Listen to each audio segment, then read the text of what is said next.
Broadcasting live from the Business RadioX studios in Phoenix, Arizona, it's time for Phoenix Business Radio, spotlighting the city's best businesses and the people who lead them. Welcome, everyone, to Project Management Office Hours, the #1 live project management radio show in the U.S., broadcasting to you today from the Phoenix Business RadioX studio in Tempe, Arizona. I'm your host, Joe Puz, PMO Joe, and for the next hour, we'll be talking project management with our special guests. I want to take a moment to acknowledge and thank our sponsor, the PMO Squad. They are home of the purpose-driven PMO. Start with why before what and how, and align with executive leadership to ensure success for your project management office. To learn more about the purpose-driven PMO and all the services from the PMO Squad, visit thepmosquad.com. Also want to talk a little bit about conferences, right? We can have so much fun at conferences. They're an opportunity to get away from the office. But what I found in my own personal experience is that oftentimes there's multiple tracks happening at the same time. You can only attend one of the sessions, so you miss out on all that great content. So becoming more and more popular, of course, are online conferences. And upcoming to celebrate International Project Management Day on November 7th, IIL is hosting the IPM Day online conference for the 16th consecutive year. And we have over 26 hours of content that they are presenting, of which, of course, you can collect PDUs for that work. There's a great lineup of speakers they have. PMI President will be there, J. Leroy Ward, Harold Kersner, myself, and Eric Wright will be talking about VPMMA, the Veteran Project Manager Mentoring Alliance. And the key to this, right, of course, is if you attend one of these online conferences, you get to get every session. You get to do it from the comfort of your home, and you get to do it over a 3-month window, right? The conference runs from November 7th for 90 days. And the price for the IIL IPM Day online conference is only $59.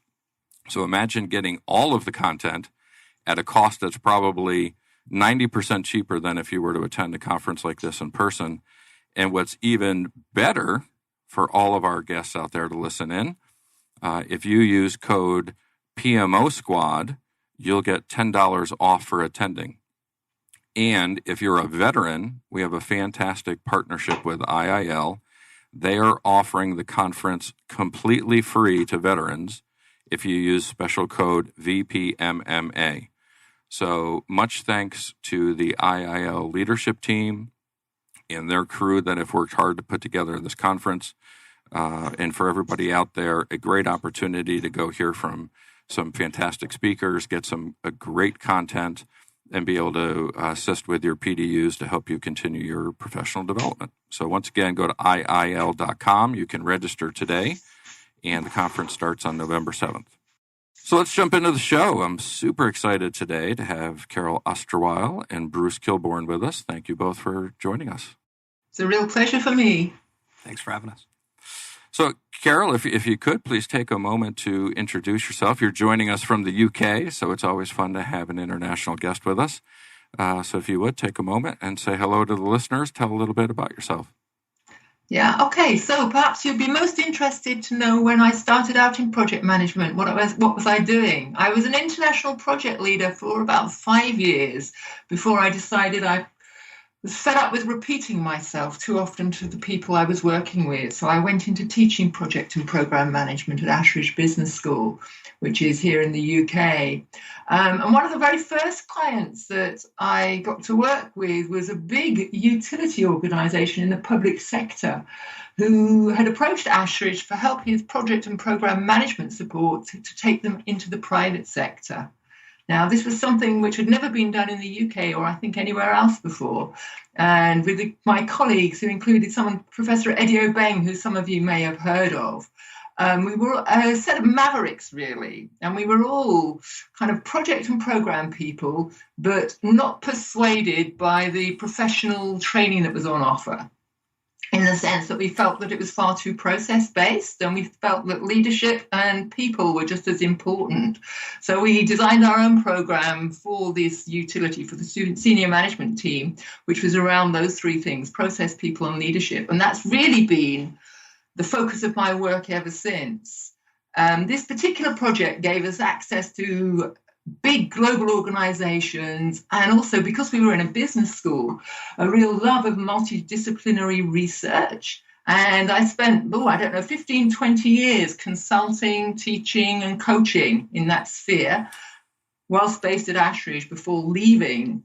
And I left because I felt my interest had become more and more about how do we manage through ambiguity and uncertainty. And it was time really to start leading projects and doing that rather than just teaching others about it again. So I left to join the UK government on the borders, and it sounds very UK specific, for which I apologise, the borders of the Department of Health and the NHS. And I won't bore you with the details, except for to say it was an incredible challenge, not always a happy one. Maybe it was a bit of a baptism of fire, when I was really having to deal firsthand with the reality of what's it like to be delivering projects when the surrounding environment and the policies and processes you're meant to be implementing are changing constantly. And it's that real interest about how on earth do we lead through this kind of uncertainty, which has informed all of my work since. And it's really led me to being here with you today.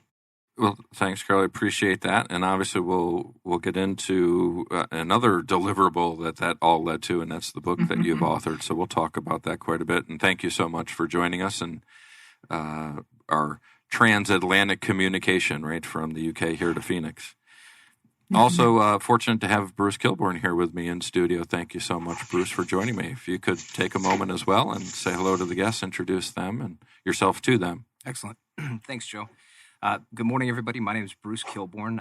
A little bit about myself. I'm an Arizona native. Graduated from Scottsdale Saguaro High School after the age of 18, and trying to figure out who I was from 18 to 21. Finally joined the Army to take a leap of faith into what I was going to be as an adult. And with that, was exposed to technology. Telecommunications and network infrastructure, and had the opportunity through my training with the 101st Airborne to actually put it into actual practical use, and supported the 101st Airborne in Iraq from February 2003 to February 2004. After getting out, continued to pursue my professional career as an IT professional, and started working with John C. Lincoln Health Network as a telecommunications specialist. So started out working more on the tactical side, move, add, break, fix type aspect, but had aspirations to move into leadership. Continued to go to college using my GI Bill. Long story short, moved my way up the corporate ranks with John C. Lincoln to ultimately being the director of network infrastructure. Went on to be the chief operating officer for a managed services, IT services firm, which was a short stint, and then started my own IT consulting organization. Did that for about 3 years, and now work as the director of project management for Omnificent Systems, which is a managed service provider. We do everything from managed infrastructure to managed IT services for your service desk operations to project management and consulting services for large-scale infrastructure implementations. That's fantastic. Well, obviously, thank you for your service. We appreciate that. As I'm sitting here with my VP MMA shirt on, obviously, I always take a moment to acknowledge the work that veterans have done for us as they served our country, but also to be able to use that as a moment to be able to say VPMMA is a nonprofit organization that works with service members, veterans, and military spouses to help them in their project management careers by providing mentorship. Right? As a nonprofit organization, we don't discriminate based on anything. Right? If you're a veteran and you're looking for help in the PM space, we're there to help you. So visit www.thevpmma.org. And you can register to be a mentor. You can register to be a protege as a service member. Of course, we love having corporate partners and receiving donations to help us push forward on our mission. Also, with that, we've just to show you guests out there that we do listen to the feedback you provide us. We've had guests listeners send in information that they wanted to have some guests who have infrastructure background and hear about project management in that space as well, because we've not really focused on that to this point. So welcome, Bruce. You're filling the request of guests or from listeners who've written into us to let us know that. It's awesome. I'm happy to be here. So let's talk some project management. We'll dig in a little bit with the book here. First, Carole, I alluded to it after your introduction. The book is titled A Leader's Guide, Project Delivery, Uncertainty, and Neuroscience, A Leader's Guide to Walking in Fog. And it's now in my list of favorite books for many reasons. The content is fantastic, but it's also concise and to the point, cover to cover, 45 pages, and you pack in a tremendous amount of content. What was the thoughts behind the book, and also, why something so concise that's to the point? I think it's intriguing to get a quality book that's this small but this powerful. No, well, thank you, first of all. I take that as a real compliment. Secondly, you might be thinking that it started out as a book, but it didn't. Yeah, okay. So the thinking behind it was, over the last, 5 years, if not a bit longer, I've been coaching numerous leaders and project leaders and project directors and project teams. And the ideas in the book I've written up in a variety of different blogs. And I got to a point, I'm working on one of the programs that I work on. I work on a program, actually it's another government one. I do lots of not government work as well, I should say. But I'm working on one program for central government, which is run by Cranfield University and PA Consulting. And more of the people that I'm coaching on that program, I am introducing to the ideas in the book, and I was sending them copies of my various blogs, not a whole package of them, but lots of different ones. And then I got wind that Cranfield were planning to put a book together, so I thought, that'll be a good challenge. I'll write a chapter for it and synthesize it all. And then once I'd written the chapter, I decided, actually, you know what? This is too good to get hidden in someone else's book, especially as I'm still not sure what the publishing timescales are. So I'll publish it myself. So that, if you like, is the background to the book. And probably why it's so short. Again, I love the fact that the content gets you where you want to go, that you travel the journey, you just get there quickly, right? And what we've focused a lot on this show over the past year is the people side of project management more than the technical side, and several good discussions on the brain, right? And understanding how our team members work. And that's the focus, right? Is the neuroscience behind how we operate as people. Yeah, absolutely. And it's fascinating. And I'm smiling as I'm talking to you, and you've said that to me, because the very first book that I got about the brain, I actually bought in Tempe. How's that? Oh, wow. Look at that, the connection. I can't remember the bookshop, but it used to be on the corner of Mill and University, because my dad used to live down the road when he was alive. We're not too far from there right now, just a couple miles away. So isn't that funny? So yes, the human brain.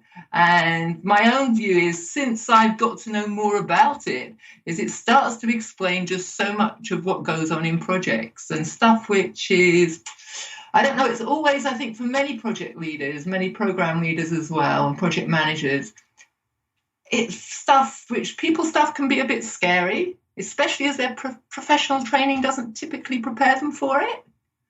Does that resonate for you guys?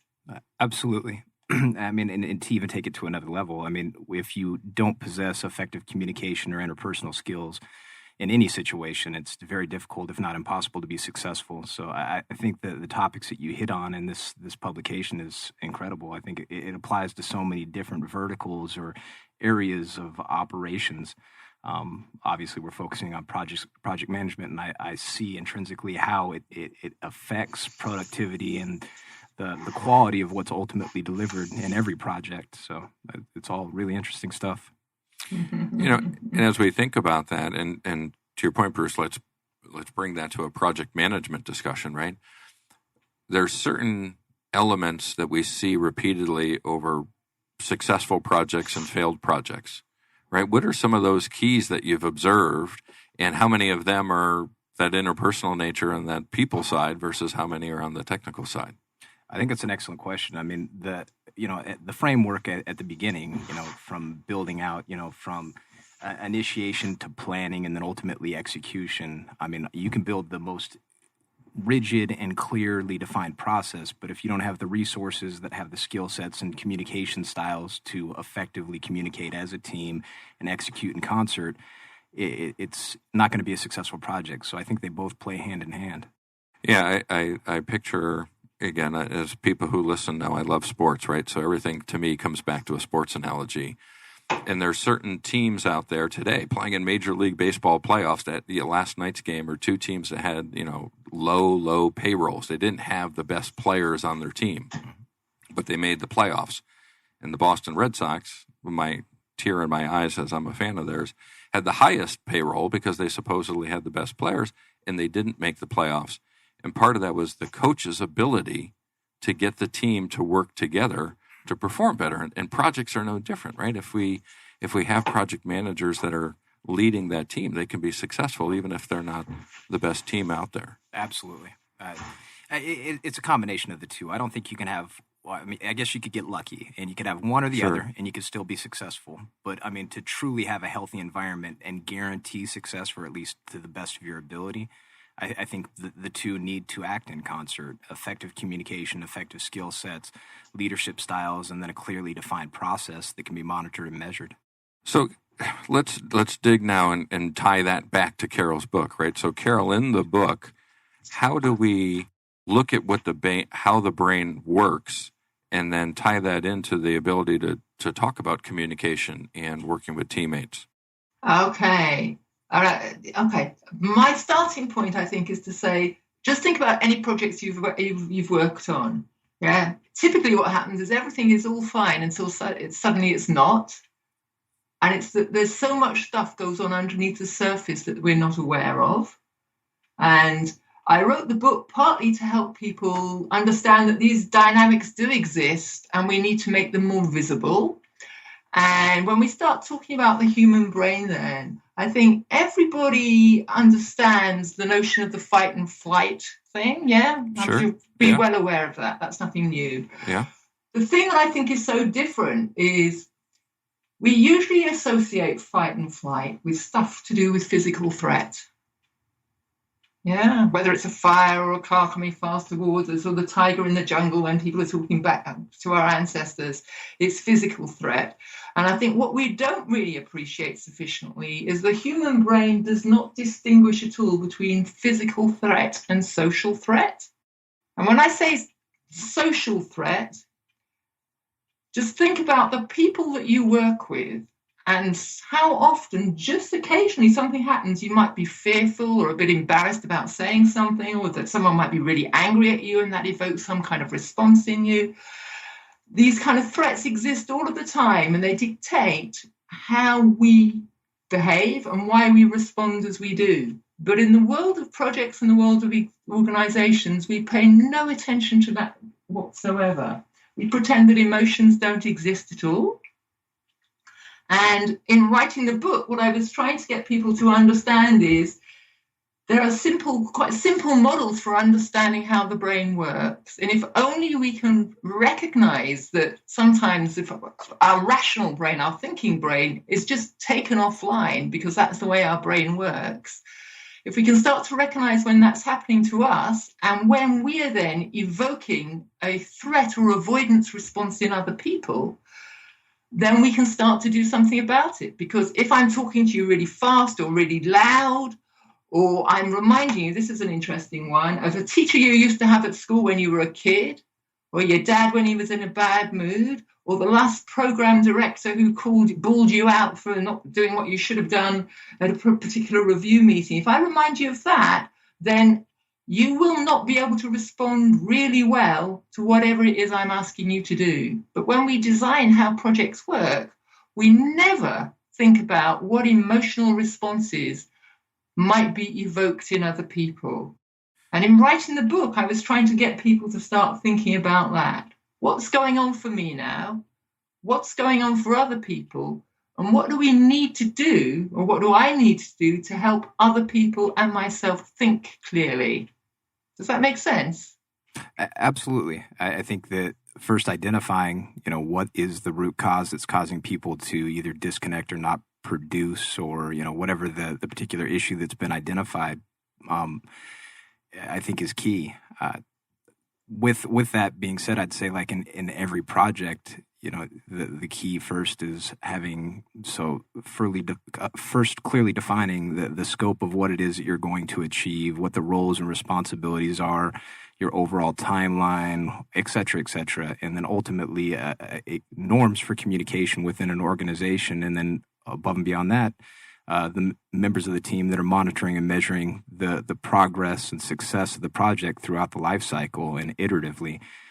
Ultimately, as issues are identified, then I think in order to ensure success is that a successful project manager sees that there may be communication breakdowns or lack of productivity, and then that dovetails back into what you're describing, where the root cause may be emotional distress, interpersonal issues, things of that nature, which I find fascinating, the study that you've done where, looking into the dynamics of how the psychological or neurological behavior of an individual impacts the success or failure of a project.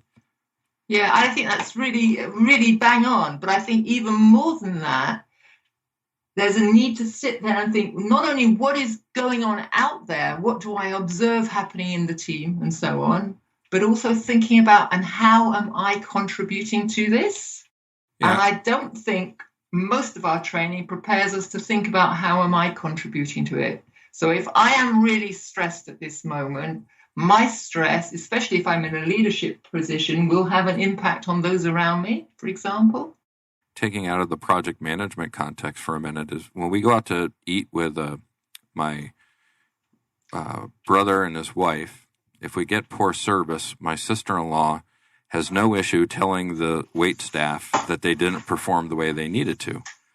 And that's not my strong suit. I'm generally laid back and don't say anything. Then when we go out to dinner without my brother and sister-in-law, and it's just my wife and I, the team dynamics are now different, and who's going to be the responsible party to step up and say the service wasn't what you expected? Is that going to be me or my wife? But that's not my comfort zone. So understanding the context as you described, right, and Bruce, the different projects and the different situations, the team from project to project changes, and the behaviors and the context change, and how do we react to that and understand and be aware of our surroundings to work through that? In my personal opinion, I think the key to success is having the forethought to describe exactly what you're thinking, that there is going to be potential issues that are going to arise, and then how are you going to handle them throughout the life cycle of the project. So ultimately, what is your issue management and risk tracking process throughout the project? How do you identify it? And then what are your mitigation strategies around it? So, just so long as you at least establish a method and a cadence, I think you at least have a fighting chance. Yeah. And again, we'll take the context. Again, we're so supportive of veterans with our VPMMA or nonprofit. But you in the military at 101st Airborne, you said at the beginning, you were running projects in the military, right? The context completely different than corporate America, though, where there were orders in one and motivation in the other. Sure. So how do you take, as Carole's describing this, because fight or flight in the military is certainly different than fight or flight when you're looking at network infrastructure? I think the key to success in that particular scenario, like you're describing, like in the military, it's sink or swim. Failure is not an option. And either you do your job or you don't. And if you don't do your job, someone could effectively die or be injured. In corporate America, you do have and that was one of the biggest issues that I had transitioning from the military to corporate America at first, is that I just expected those that reported to me to do what was expected of them and then to hold themselves accountable if they didn't. That's not the reality. The reality is that I think that to ensure that you don't end up into those high stress situations where people become disengaged is it through collaboration and interaction with the team, for example, building out the detailed work breakdown structure or task list of a particular project. After the project has been scoped by a particular sales team, if you will, or identified and chosen to move forward by an executive team, a part of that process, even before you get there, there should be members of your infrastructure, the individuals that are actually going to be doing the work. They need to be consulted and feedback solicited from them so that they can then help with the planning and then execution of the project. All too often what I've seen is that without effective governance within a project or within an enterprise, projects are often selected, solutions are selected, and then shoved down the throat of an IT support team. The IT support team, even though its service is inherent within their role and what they do, they still feel disgruntled. Well, why wasn't I asked about this? Well, didn't they know about X, Y, and Z impacts that by choosing the solution it's going to have into the enterprise? These individuals, same individuals, may not have a big picture of why the solution was chosen for the organization. So you've got that disconnect and understanding the big picture, dissension between the individuals doing the work and the individuals who make the decisions. So to mitigate that by involving the team and allowing them to solicit and provide feedback, I think is a step in the right direction. I don't know if it completely mitigates the what we're discussing, but. Well, and that makes me think, in your book, Carole, you talk about painting by numbers and walking in fog, right? And I think they both fit what Bruce was just describing there, right? So, but I think what's so interesting is, so if you're in that world there, Bruce, when people are not involving the teams in any way, there's a kind of assumption about this is just going to be like painting by numbers. We're going to set out a very, very clear outline, and all we want the project team to do is do that little piece of work which turns it green or puts a flower in where we've drawn it. But, life's not like that, is it? No, unfortunately not. One of the things that we find more and more is that in modern projects, in the IT world, but infrastructure, whether it's IT, construction, whatever, we're working on the edges of what people know often. And certainly we're involving lots of different people, often virtually, often across the globe. So there's endless layers of complexity which go there. And what one person is very clear about might be totally unclear to somebody else, or we're not quite speaking the same language. And all those assumptions about this is going to be just like painting by numbers, well, really, I would argue we're better off being far more explicit about what's not clear and working very hard to specify out what are we clear about, what are we not clear about. And more often than not, for at least some of the people involved, there is a real sense that they are literally walking in fog, sometimes really stuck, sometimes they're very frustrated. The way ahead is not always at all clear, but if they're operating in a world where everyone's expecting it to be painting by numbers, it doesn't always feel safe to say, oh my God, this is really, really, really, really difficult. So there's something about using those two metaphors which can really facilitate a conversation about how people feel, as well as where are things more complex.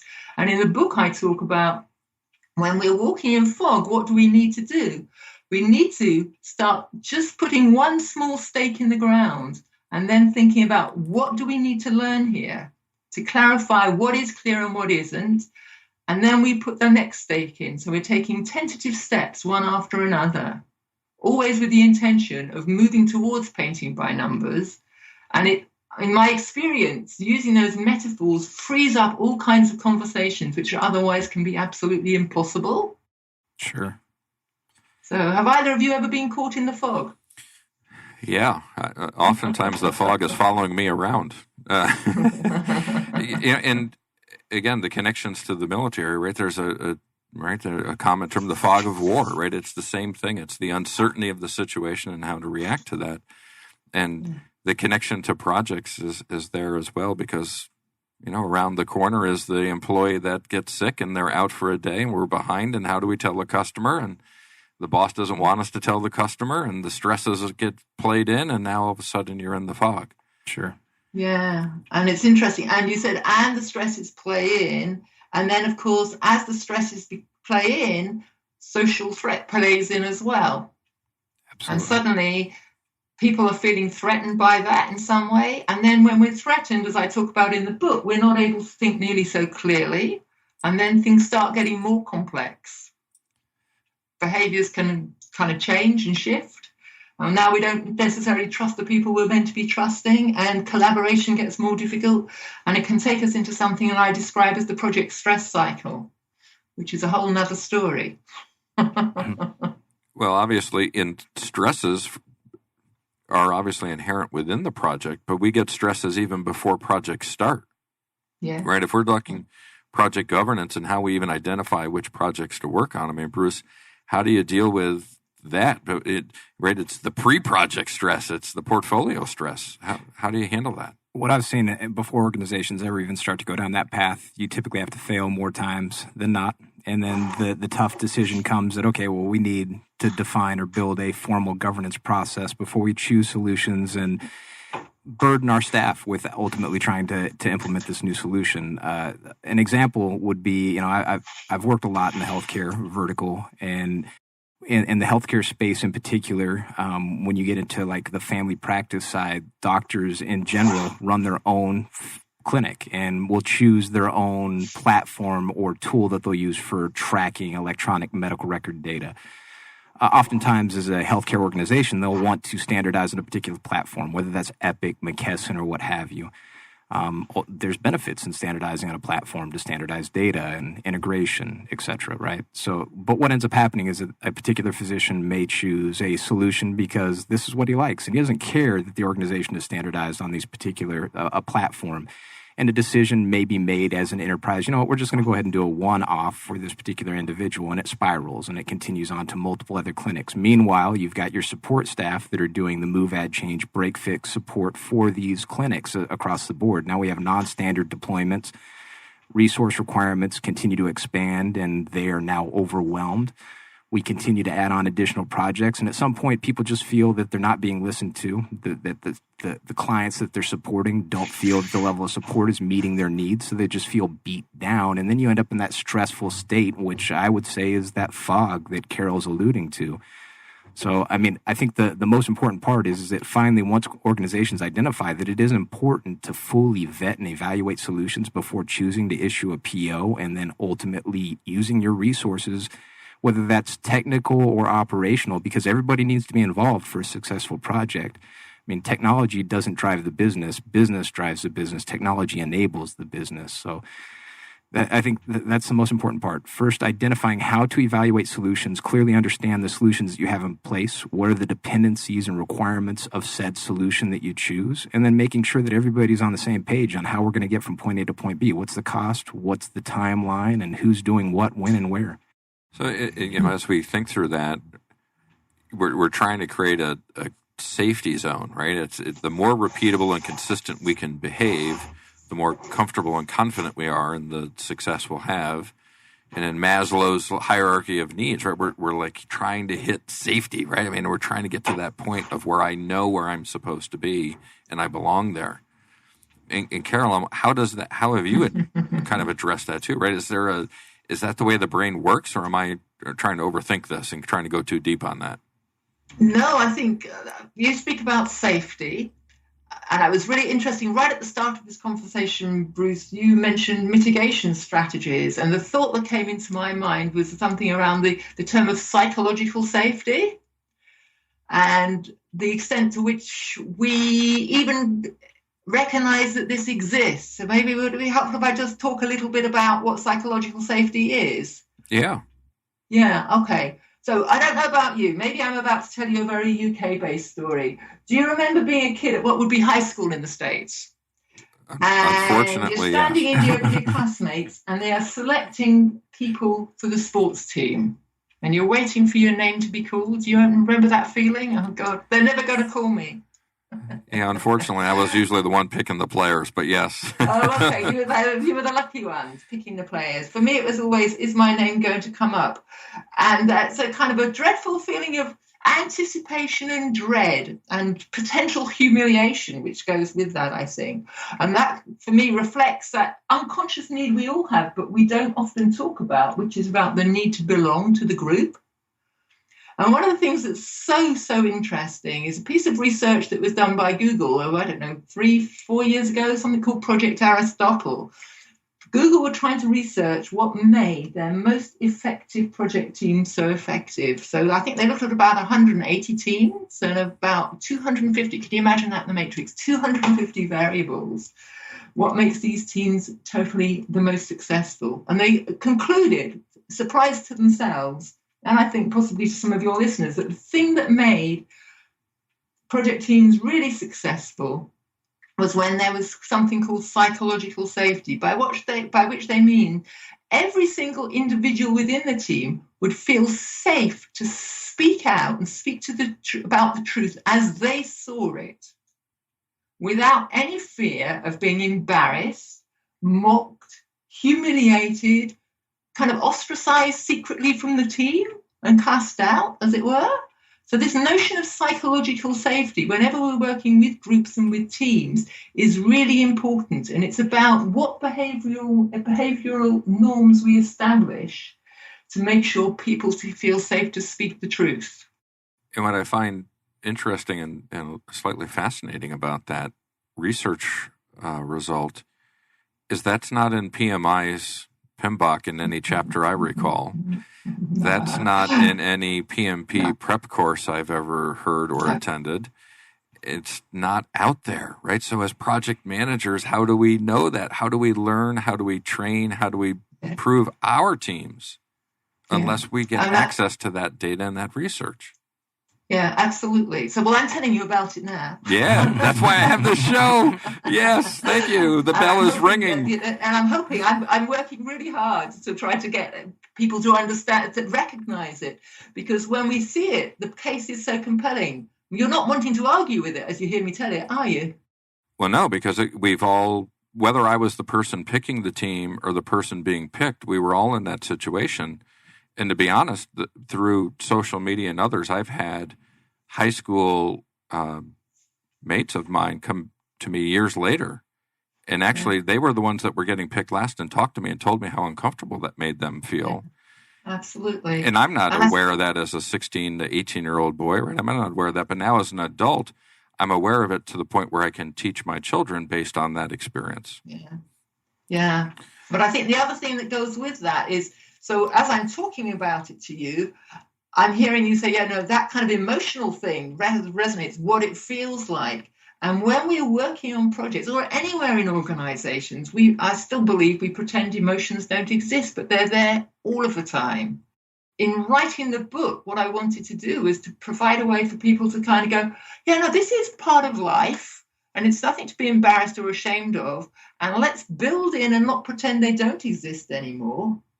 And let's just make it accessible for us to talk about what's going on. So if we come back to psychological safety, if I don't feel safe, I am unable to collaborate properly. I'm unable to learn properly. I'm unable to be creative. And my productivity and the productivity of the group that I'm with will be automatically reduced.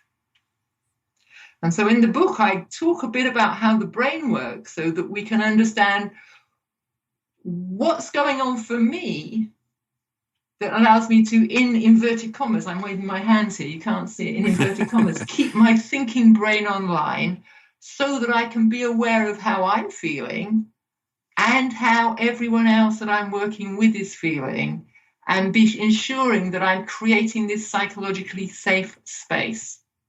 Because if I can keep my thinking brain online, I can keep theirs online, and then we will reduce the number of invisible dynamics, bad communications, misapprehensions, all that stuff that goes on underneath the surface, which gets in the way of doing the work. So I think that's well said. Go on. Sorry, Carol. I think that's well said. I mean, an example of where I've experienced this, and before ever even, the concepts that are, articulated in your book, but working previously, when I was first working my way up the ranks and at John C. Lincoln, a new director over the infrastructure team, and we were undergoing a electronic medical record implementation. So the undertaking inherent within that project was everything from building out a new 10,000 square foot data center, overhauling the entire wireless infrastructure, all new virtual infrastructure, basically everything from core to edge completely replaced and all endpoints. So, I mean, it was a huge undertaking, which should have taken probably close to, we'll say, 2 to 3 years from cradle to grave. We ultimately ended up building out a project plan and completing all requirements within about an 18-month period. So, I mean, it was a lot of very tough work. But in order to even get there, because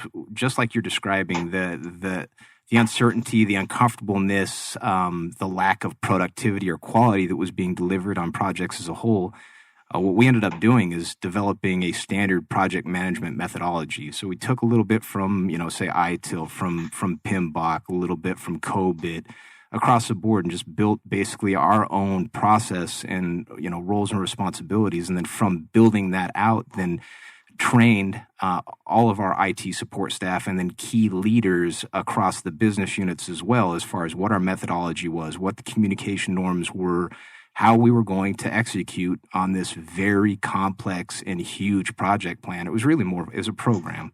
So ultimately, by rolling that out, it didn't make everything perfect, but it helped communication, helped, I think, ease the nerves of the individuals who are going to be executing upon the work and then ultimately helped us, be successful in the project. Yeah, no, that's a great illustration. And I'm guessing, even though you haven't spelt it out, there was also something about the way people were leading, which made it safer. It's funny that you mentioned that, because and I think that's something that's really important, that from an organizational perspective, it needs to come from the top down. Leaders need to lead by example, not the do what I say, not what I do mentality.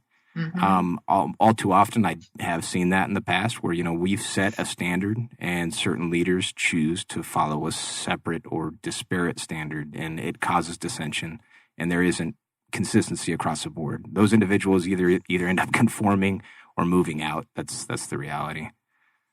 And on the show, I want to toot our own horn here for a minute, because I think what we're trying to do with the show, you talked to a little bit earlier, Carole, right? We've had Ruth Pierce on, who's talked about this a little bit as well. Steve Fulmer has been on. We have Barbara Troutline coming on later this year. We're trying to bring to the listeners guests such as yourself that are talking about us project management in a way that isn't in the air quotes here textbook, right? Mm-hmm. It's we're managing people. Sure, there is an objective to the project that isn't people-based, but we're using people to accomplish the project. And if we don't know how to use our most valuable resource well, we fail projects. And what do all of the stats show us? Depending on which organization's research you do, worldwide, we as a profession fail on 50 to 70% of our projects. So I'm trying to get this focus through the show onto the how we solve that, right? We can keep rowing upstream doing what we've always done, or we bring on guests such as yourself and Bruce and others who have experiences here on the other skills to open up to our listeners and to our profession. There's probably a better way to be doing what we're doing. Absolutely. Yeah. Yeah, and I think what's so interesting also is when you read a lot of the research that's out there about projects and why they're failing, so much of it is attributed to complexity. And then when you start digging down as to what do we mean by complexity, a lot of it, is some to do with technology, some of it's structural stuff, some of it is because with project stuff is emerging all of the time. But time and again, the research also tells us this is around the people interactions, and I hate this phrase, but I'm going to use it, the social and political complexity.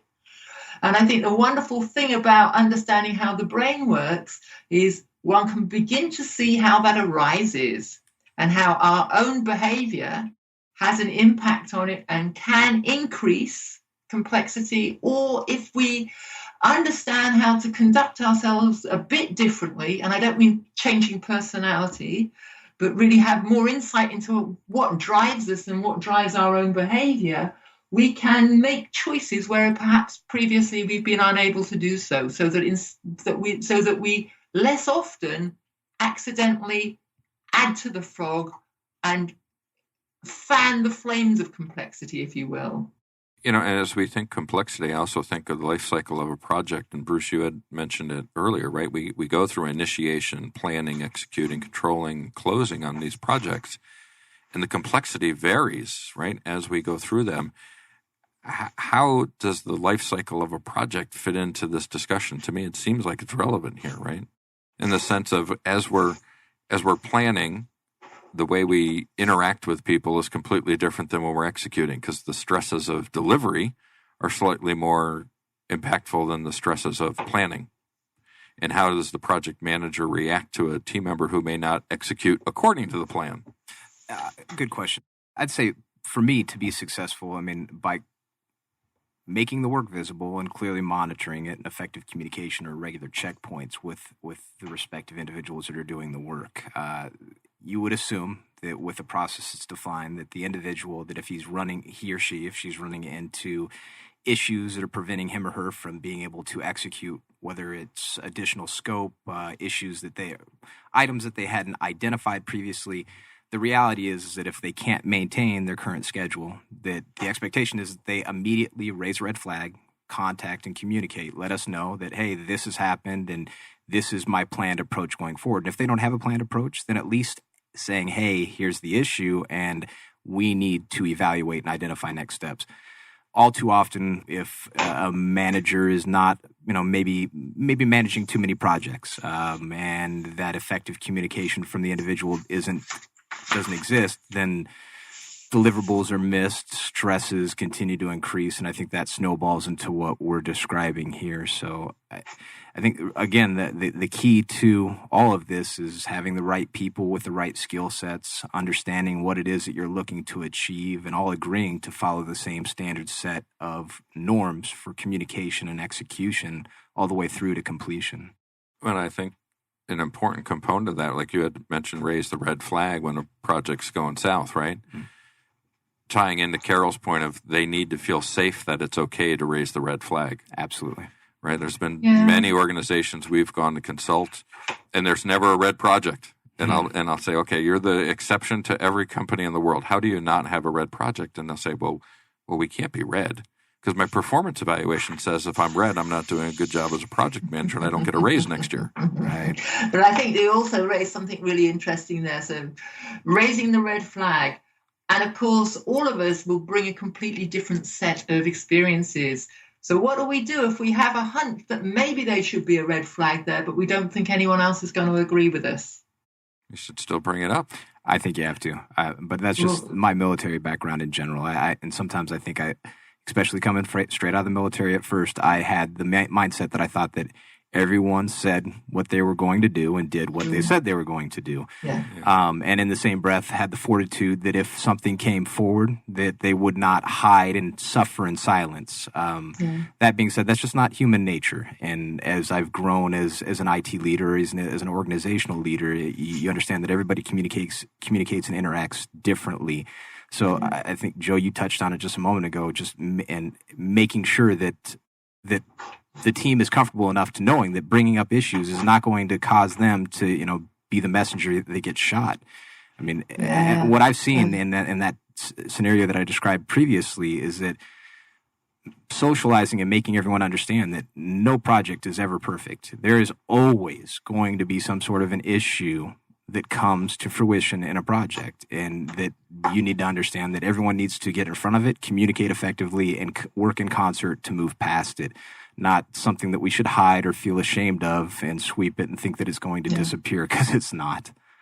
So. Yeah, I know. I'm absolutely with you. And I think there's something about so many organizations don't have that kind of culture. Agreed. Well, I was working with one of our resources today at a client site, and the project was status report going out today was green. And I read all the indicators on there, and that asked and said, are we sure we're green? And she said, well, I'm not sure how the customer will receive if we're not. And I said, well, this is time to level set and reset, right? Because we have to really let everybody know where we're at. Right. And I think it ties back to that safety. I mean, my key takeaway for today is obviously great interaction with both of you, right? But it's not my safety that I really need to be aware of, right? It's everybody's safety we have to be aware of. Yeah, I think that's so interesting. Yeah, and when we're in leadership roles, it's about how do we cultivate that safety and recognizing what do I do when I don't quite feel safe about it? Where do I take it? So sometimes that's a bit of coaching that I often have to do with people when I'm working on projects, really exploring where can you take this? How can we make it safe? How can you make it safe for people to say what's really going on? So that would be one area that's really interesting. I think there's another bit, which is maybe we assume too often that our governance structures actually provide the safety for people to say what's really going on. I think there's many a project that's come a cropper because that's not the case. I completely agree, which is something that I wanted to touch on at some point, is the continuous improvement aspect of what it is that we do, and repeating the same mistakes over and over again. Yeah, we all know is the definition of insanity. So, I mean, at the end of every project, there should be some level of evaluation, whether that's a postmortem or project closure call, but at least an evaluation of what was completed, what was successful, and where can we improve, and then redefining the process that you guys have used to execute. Making the same mistakes over and over again is, in my mind, should never happen. You gotta find a way to improve. Yeah, one of my favorite videos that I've seen at a conference, I talked about it at the beginning, was a debrief from a Blue Angels training flight. And at the end of their training flight, they all come in and they leave their rank at the door, and they talk through honestly and openly about what they could have done better, not about what their co-pilot could have done better, right? Everybody steps up and acknowledges their own areas for improvement. And out of that, they have precision flying, right? I mean, they're able to be 18 inches away from each other at those speeds and in that hardware because they have that trust and safety within the team. And I think within projects, as we've seen them, we get to an end of a project, we do lessons learned or retrospectives, and it's like it's over, it's done. Put it into a file and never see it again, right? We don't really rely on that.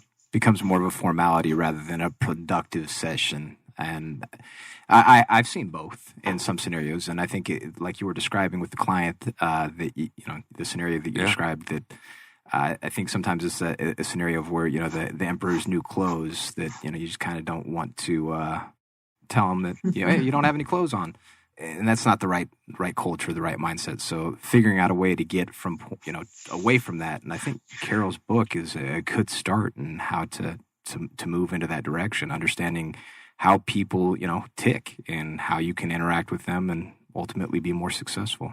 Another takeaway for me today, and it's come up on prior shows, and it's really never resonated till today, Bruce, you were talking about all of this, is that in the military, everybody is trained the same way. You may be in different platoons or squads or whatever, but you're getting the same sort of training and the excellence that's expected of you.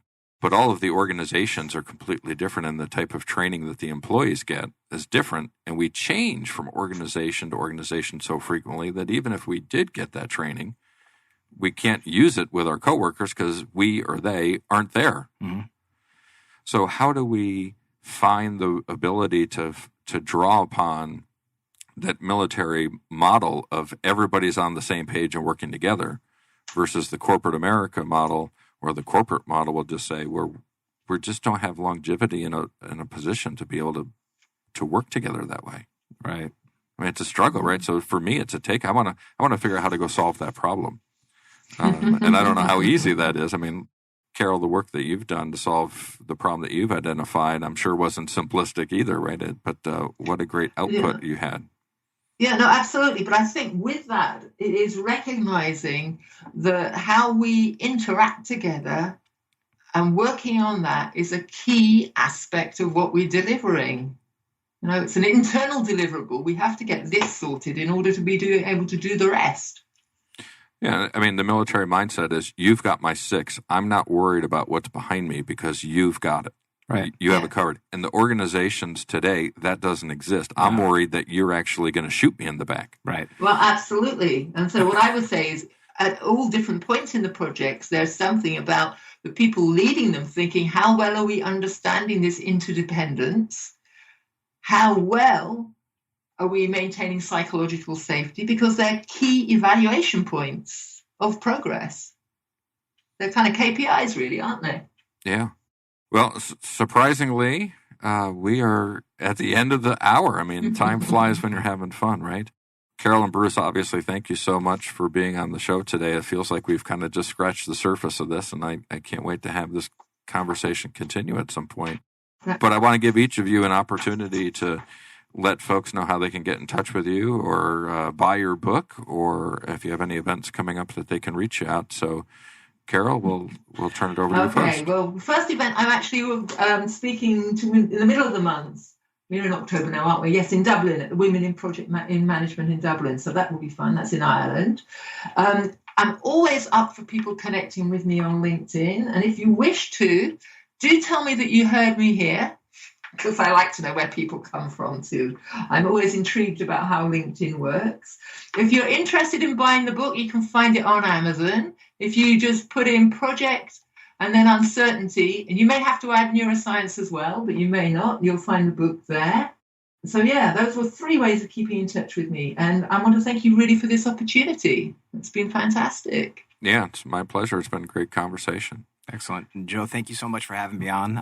For those of you that like to connect with me, my name is Bruce Kilbourn. Last name spelled Kilbourn. Just please reach out to me via LinkedIn. And if you would, when you send out the message, just let me know that you heard me on the show today. Love to connect with anyone that's out there that's listening to us right now. Meeting new people and helping out, or possibly even soliciting information from you to help me in my professional advancement. So look forward to speaking with you all. And thank you so much, Joe, for your time today. Yeah, my pleasure. Thank you for joining me here in the studio. And thank you, of course, to all our listeners. I believe we've now topped the 8 million mark in the 2 years that we've been around. So it's been an amazing journey, and can't wait for the continued growth. And now our next show, right, because the wheels keep spinning, we keep going, will be October 17th. We're going to have Andrew Maynard and Laura Burford joining us. Really looking forward to a good discussion with them as well. And then a great lineup of guests. We are booked out through all of 2019 and actually into 2020 as well. We have Barbara Troutline, Rich Maltzman, Jim Stewart, Janelle Lee, Stacey Sellier, Lisa Libby, Lindsay Scott, and so many. Lindsay Scott from the UK. We're continuing the trend there. And obviously so many more people coming up as well. And a reminder, right, all of these shows are live, but we do record them and release them as podcasts. So please be sure to subscribe to Project Management Office Hours on Apple Podcast, iHeartRadio, Google Play, Spotify, Spreaker, whatever your platform of choice will be. And, of course, thank you to our sponsors, the PMO Squad. Visit thepmosquad.com to learn more about the purpose-driven PMO and all of their project management services. So that's it for now. Office hours are closed. Until next time, I'm PMO Joe, and you've been listening to Project Management Office Hours.